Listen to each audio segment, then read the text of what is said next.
Well, I am woke now, and I can prove it. Here you go.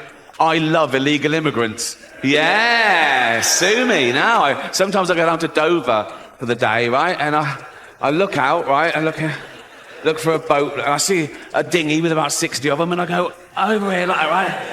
And I pull them into shore, and I go, women and children first. They go, there are no women and children. Just you lads, is it? Just come on, lads. Come on, lads. You know, I've reached a point where I can't stay quiet anymore. And I'm not just talking about the usual stuff. I'm talking about standing up for what I believe in, no matter what others think. Take this, for example. Sometimes I head down to Dover just to clear my head. I'll spend a day by the water, looking... Right? But this is what she came up with. She said, because there's a man going round and he's cutting little boys' willies off. One day, I spot a boat coming in, packed with people. There's a dinghy, and I see dozens of folks on board. So I do what anyone would do, right? I go over, pull them in, and make sure they get to shore. I always say, wellness and beauty influencer. As a celebrity, I know all about stuff, like science and politics. So trust me when I tell you who you should vote for. If you don't vote the right way, it's like a hate crime that makes me sad and angry, and I'll leave the country. But they laugh and say, there are no women or children, just us guys. So I tell them, all right, come on, you're all safe now. Now, let's talk about Hollywood. I've had enough of the politics. I've been in the room with the biggest names, and I've called them out. I'm done with the nonsense that's been making its way through the industry in recent years. I'm speaking... We now do a university degree course in Taylor Swift. How fucking low academically can... It's a so-called woke culture that's infiltrating everything. It's not about being politically correct. It's about standing for common sense. It's about standing for what's right, not for what's trending. Hollywood needs to stop playing games with real issues and start having honest conversations. In front of the camera, in this room are some of the most important TV and film executives in the world. People from every background, but they all have one thing in common. They're all terrified of Ronan Farrow. He's coming for you. He's coming for you. Look, talking of all you perverts, it was a big year. It was a big year for people. Your script, aiming for a more polished and approachable tone, while keeping it entertaining and relatable for an American audience aged 30 to 70. Title: Ricky Gervais' hilarious take on Hollywood's woke culture. Ricky Gervais isn't holding back when it comes to calling out what's wrong with today's world, especially in Hollywood.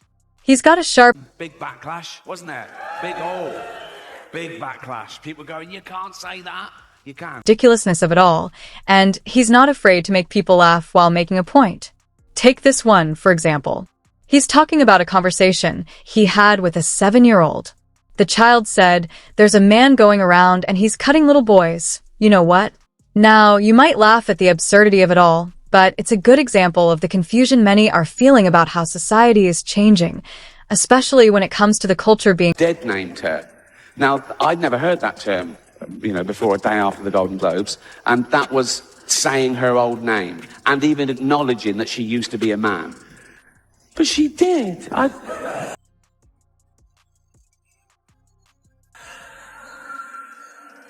saw him at the Olympic Games. It was decathlete, it was in everything. Media. And don't even get him started on celebrities and influencers. Ricky has no time for the Hollywood elites who love to push their political agendas on the rest of us. He puts it perfectly with a spot-on parody. Hey guys, it's Ricky G here, wellness and beauty influencer. As a celebrity, I know all about science and politics, so trust me when I tell you who you should vote for. If you don't vote the right way, well, that's basically a hate crime. And it makes me sad and angry, so I might even leave the country. You don't want... No, I have learned my lesson, and that's why I'm going to be woke from now on. It's about time. Well, I'm sorry. Well, I am woke, and now I'm woke. The first thing I've got to do is change my Twitter bio. Because at the moment, it's like a list of the shows I've created. But now I'm woke, I've got to pop in the word anti-fascist. So people know... He's mocking the tone-deaf, virtue-signaling behavior of stars who think they can shape the world's opinions just because they're famous. Ricky doesn't shy away from calling out hypocrisy either. In his comedy, He hilariously mocks everything from political correctness to celebrities who confuse their fame with expertise. He even mentions Taylor Swift, asking, "You can now do a university degree in Taylor Swift?" I mean, unbelievable. Apple, Amazon, Disney. If ISIS started a streaming service, you'd call your agent, wouldn't you? So, if you do win an award tonight, don't use it as a platform to make a political speech, right? You're in no position to lecture the public about anything. You know nothing about the real... His Golden Globe speech was another example of how little respect he has for the way Hollywood mixes politics with entertainment.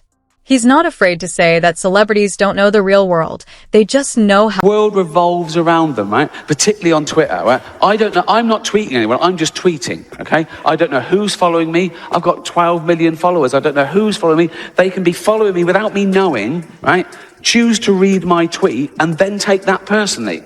That's like going into a town square, seeing a big notice board, and there's a notice, guitar lessons, and you go, "But I don't fucking want guitar lessons." He's been using his sharp wit to take down the flaws of woke culture.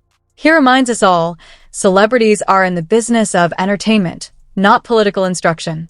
And for all the backlash Ricky gets from his bold commentary, it's clear, he's not... I was offended by that joke. And, my first reaction is, I don't care. Like, that doesn't mean anything. You're telling me how you feel. What I want to say why. And I'll explain to them. I'm willing to explain to them why the joke isn't offensive. I'm not one of the people that think, I'm going to say what I want, I'm going to be as offensive, and then go fuck. He's made it loud and clear that no amount of criticism will silence him. Ricky Gervais is a man who speaks his mind, and that's exactly what got him in trouble after his Netflix special, Supernature, dropped last year. You could feel the backlash coming, couldn't you? The critics were up in arms, claiming, "You can't say that." But Ricky doesn't back down. He's never been one to shy away from the tough topics. People say they're offended. It's not, just because you're offended, it doesn't mean you're right. You know, it's offence is about feelings, and feelings are personal. Some people are offended by equality. So what? You know, so you can't second guess people. If you try and please everyone, you'll please no one. With comedy as well, I think you've got to deal with taboos and contentious issues. And sometimes you deal in irony, and some people don't get that. But, you know, you can't legislate against stupidity. Otherwise, you'll be doing nothing. So if you're saying anything... Hypersensitivity. One of the biggest controversies came when Ricky was accused of dead-naming Caitlyn Jenner. For those who may not know, dead-naming is when you refer to a transgender person by their name before they transitioned. And in today's woke culture, it's considered a big... As the creator of The Office? No, you don't, do you? You think Steve Carell did it all? Oh, he's brilliant, isn't he, Steve Carell? He's amazing as the bumbling office manager. Where does he get his ideas from? Being Ricky, took it in stride with his typical dry humor.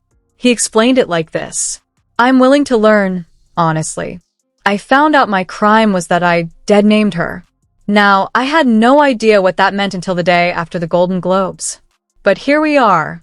It's classic Ricky, poking fun at how complicated the world has become, all while challenging the rules set by the politically correct crowd. His take on the issue was both funny and thought-provoking, making it clear that while he's open to learning, he's not about to be silenced just because someone's offended. Ricky Gervais, as always, isn't afraid to speak his mind. So, yeah, but you shouldn't hurt people's feelings. Well, you can if their feelings are wrong. Yeah. You know, if you don't like the facts, don't change the facts. When it gets him in hot water. Take the whole Caitlyn Jenner controversy, for example. He made a comment that ruffled some feathers when he accidentally referenced Jenner by her former name and acknowledged her past as a man. Ricky was genuinely confused, poking fun at the situation with his usual sharp wit. He pointed out how the woke crowd is so focused on erasing someone's past in an attempt... Let's go out with a bang. Let's have a laugh at your expense, shall we? Remember, they're just jokes. We're all going to die soon, and there's no sequel. So... Even if it doesn't make sense. To Ricky, the whole thing just felt absurd. Look, Bruce Jenner was around for 58 years. I saw him at the Olympics. I saw him everywhere. Now, suddenly, we're supposed to pretend that never happened, he jokes. For Ricky, pretending that history didn't happen doesn't